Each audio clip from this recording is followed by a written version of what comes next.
Wallace Stevens, a successful lawyer, a poet of considerable distinction, a man with a dramatic capacity to peer into the depths of the human personality, and with imaginative power to describe our human experience, drew back the curtains one morning and penned these words: "The exceeding brightness of this early sun makes me conceive how dark I have become, and re-illumine things that need to turn to gold, it's in broadest blue, and be part of a turning spirit in an earlier self." And before I go on, do I need to have no light beside me?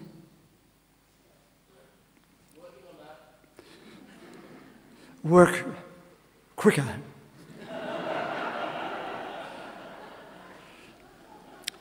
Because it's pretty dark up here. So Wallace Stevens had seen, as we have seen, how just one experience can change everything. While many have watched the faltering kite of a person's career hold its place in the wind before its eventual fall, we have been in other times when the lingering time is denied, and in just a moment, our whole life is changed. In a previous time, I've mentioned the boating tragedy of Susan Berg that she described in her book, a catastrophe in which she was the sole survivor, and her father and mother and brother drowned in the sea. So they began that beautiful morning with the expectation of a day out on the bay to fish. But before darkness fell, their lives of three of them were over. Countless people have their own stories to tell. We have them. You don't need to plough through the book of Job to recognize the turn of life events. From all's well at the one hand to the many losses that seem to accumulate in our lives. And indeed the gospel story today of the fig tree had Jesus of Nazareth saying, "The tree is now past its usefulness. Cut it down." But the word buried in the story was a word of waiting. Perhaps hope will come to the rescue. Believe for a moment that this tree can thrive again, even though it looks as if it's finished. The parable is about something of the mystery of life at so many points, so many places. Is it possible to thrive again? Consider the possibility. Sometimes it is possible, and we then become part of all those other gospel parables of the lost this and the lost that, being found, and the subsequent dance for joy that takes place. But sometimes it is not possible. And we enter a different process of adapting to a new kind of life, of discovering a way to live in an entirely different time, a different situation, of becoming aware of life's hitherto hidden resources by which, yes, we might adapt, live differently, and even thrive. Because like the fig tree, we might be re-nourished, renewed, reawakened to different possibilities. And hope may remind us of its given worth, its essential and existential worth. So every now and again, pause and give thanks for hope. For it is likely we don't realize how valuable it is until we've lost it. Give thanks for that little bit of hope and the astonishing ways that when it is noticed and nourished and nurtured, it begins to take on new forms for us.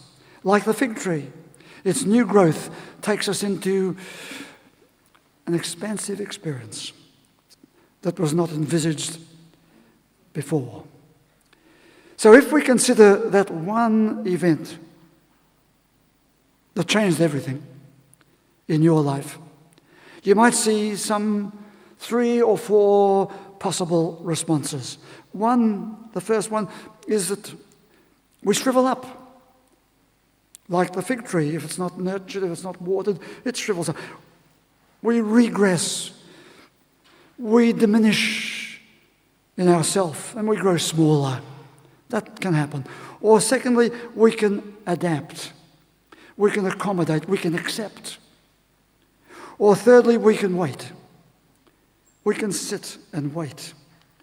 As it were, we can see that we're in the situation of resignation. We're waiting to see.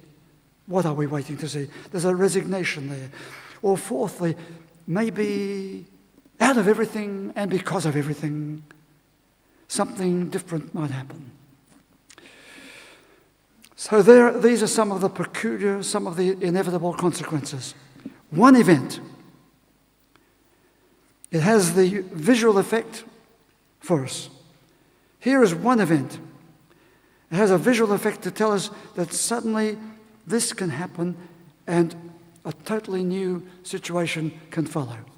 Here it is. Imagine, I've mentioned this to you years ago, in fact. But it's a good story, I think.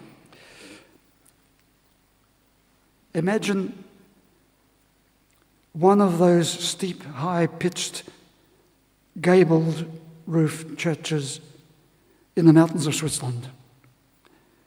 One of those churches is built on a particular mountain ledge. Imagine for a moment one raindrop coming down and hitting the peak of that gable and going that way, down the roof, down into the drain, down into the rivulet, down into the bigger river, into the larger stream, and on it goes until at length it enters the larger river system of the River Rhine, onwards, ultimately into the North Sea. Another drop dropping onto that roof didn't go that way, but it went that way on the side of the gable. This one took an entirely different course. It went first down the gully, down the stream, and it goes out first to the south, making its way eventually down into the Mediterranean Sea. It began up there on the peak. 2 drops of water, as it were, splitting at the peak. One goes this way, one goes that way. One goes way down into the Mediterranean, and the other goes into the North Sea. So it can happen. This is the image that can happen to us, that one event can have that effect. And we don't realize it until it happens. One decision, one experience can take us in that direction or in this direction. And so, if you like, you can run the course. Anything and everything can happen. We know that if we start off with a bad event, a negative experience, it is likely to go on collecting negative experiences unless we intercept it, unless we do something about it. But that's the way with negative things. It tends to congregate with other negatives, more so than our positives do. And we begin to tell ourselves, well, we're in a bad patch. So you resign yourself to a bad patch. And that's all negative from here on. Nothing good is going to happen. Or we recognize what has happened and we begin to turn the event into a positive direction. And we then call on what I describe as the principles of adaptation. Now, I've developed some 10 or a dozen principles of adaptation. Adapting is the opposite to succumbing. Adapting is the opposite to being resigned to where you are and where you're going to be. Adapting means, what does it mean? It means, first of all, recognizing the reality of the event that has occurred. It means believing that you have a possibility of controlling and changing that event. And it means gathering together resources in yourself or around you to help you cope with that new reality and bring about a change. So there are three possible things, three principles of adaptation. There are many more, but that's good for a start. So I'll leave it at number one. That's what we can do, is to find ways through the principles of adaptation. Number two, we can look for some prevention. What will prevent us from succumbing to that resignation, to settling for, well, this is how it is? What will prevent us from being swept in either directions in the streams of life? Well, Professor Lisa Miller was here a few months ago, Professor of Psychology and Spirituality at Columbia University in New York. We were speaking with her on Skype just the other day. Now, in one of her writings, she said, "Nothing known to research is as profoundly or as persuasively protective against mental illness or mental difficulties as a personal spirituality. Nothing is as profoundly and persuasively as protective against mental disorders as a personal spirituality." But you say, well, tell us, what do you mean by that? Well, she answers the question. It means, she says, a universal awareness of a presence that holds us and directs us. It means living side by side with the ultimate presence, with an ultimate presence. Some talk of a daily lived relationship, she says, of love and guidance from the sacred higher power. That's spirituality. And that's possibility. But I'm going to leave that for a moment. Because you see, I suspect that all of us are critically interested in how we might adapt to our changed circumstances, adapt to the aftermath of that event that's changed everything. And I suspect that we are interested in the possibilities of doing something more than adapting. But we're probably less interested in our spiritual awareness because we can't get around it, our heads around that so easily. We're probably less interested, well, what are the spiritual resources? Is that realistic to talk about that? So I'm going to set the spiritual resources aside for a moment. I'll give it a little attention later on. And I'm going to go back to the third issue. So number one was the issue of adapting. Number two was the prevention, finding some way to prevent us staying in a situation of resignation via discovering our spiritual resources or the strength of the human spirit. But number three is what I'd like to talk about just now. Is it possible, having been through that experience that changed our life, that changed everything, is it possible to thrive again? Can the withered fig tree be revived? And that's where I'd like to go. What does thriving mean, and how does it happen? Again, if we don't stop to think, about what it means. We won't really develop any specific ways to make it happen or encourage it to happen. So I'd like to take a moment to look at it. Does it mean? On Friday last, one of my assistants and I visited an elderly people's establishment, a residence. And one of our major concerns is, what does thriving mean when you're getting older? How does an old person thrive? When often they think, well, I'm past it now. Like the story I read today, or like the Yeats poem. What does it mean when there's so much to cope with and so little to cope with? Thriving. Thriving wherever you are on the aging spectrum. It doesn't matter where you are. Surely we want to thrive. Well, let us try. I'm going to put to you several zones, several indicators of thriving. It is to refine a meaning in your life after you've lost it. It is to refine ways to cope and gain some adequate mastery over the troubles and traumas that have occurred. That's thriving. It's to refine some good supportive influences, friendships, involvements. That's 3. Refine some meaning in your life, refining ways to cope, to get some adequate mastery, refining some good supportive influences. 3. Now 4. It means refining some new enjoyments, some new engagements. In spite of what has happened, and even because of what has happened, now something new. Number 5. What does the scripture mean when it spoke of digging round the fig tree? What did it mean by that? It meant re-nourishing the earth, letting in new air, new light, new nutrients. Thriving means revitalization, finding the source of that vitality.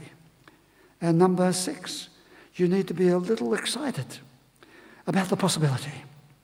Thriving is restarting growth possibilities and being excited about that possibility.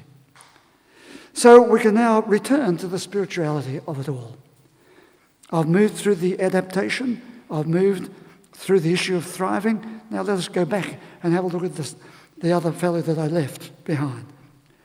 We can get on with replanting the tree, regrowing, restoring. And sometimes we do just that, without a thought. What you've got to do, you do. And who cares about all this other stuff that we talk about? Just do it. Without a thought that this regrowth takes place, in fact, in a suitable environment of growth. It takes place more fully as we study the growth process. It takes place as we move deeply into appreciating the ongoing renewal and resilience that is there in life. The gift of life, renewal and resilience. And to realize that we are part of that. We're part of the ecology of life. We're part of the health of life. We're part of the connection with the wholeness of living things. Well, there it is. We're part of the organic mix. So in adapting, in searching to cope with the losses of life, in focusing on the possibilities of thriving, we are participating. We are participating and engaging in the astonishing energies of life, in the awesome mystery of regrowth after trauma. We are participating in the regathering of resources in the face of physical and mental pain. This is part of the strength of the human spirit. That engagement, you see, you can take it for granted. You could take it for granted. You can say, I hope it's there, or if it's not there, well, I'll resign to that fact. But rather than enter into the resignation, turn that around and re-engage more and more Find those things which will encourage you to re-engage so that you can honor that regathering of resources. Honor it, expand it, enhance it as central to our best spiritual awareness and as essential to our best spiritual growth. Would you please stand?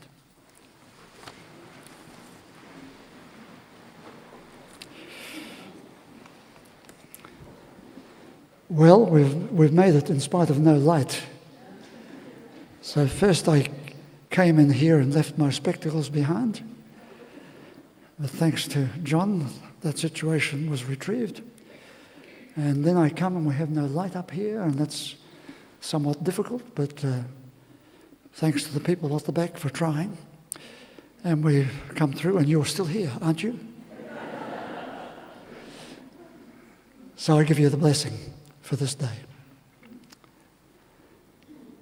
May the God you see in all the colours of creation arouse in you a sense of awe and wonder. May the God who is a sacred presence be real to you. May the God who is a source of inspiration and courage keep calling you forwards. May your God go with you and bless you today and always.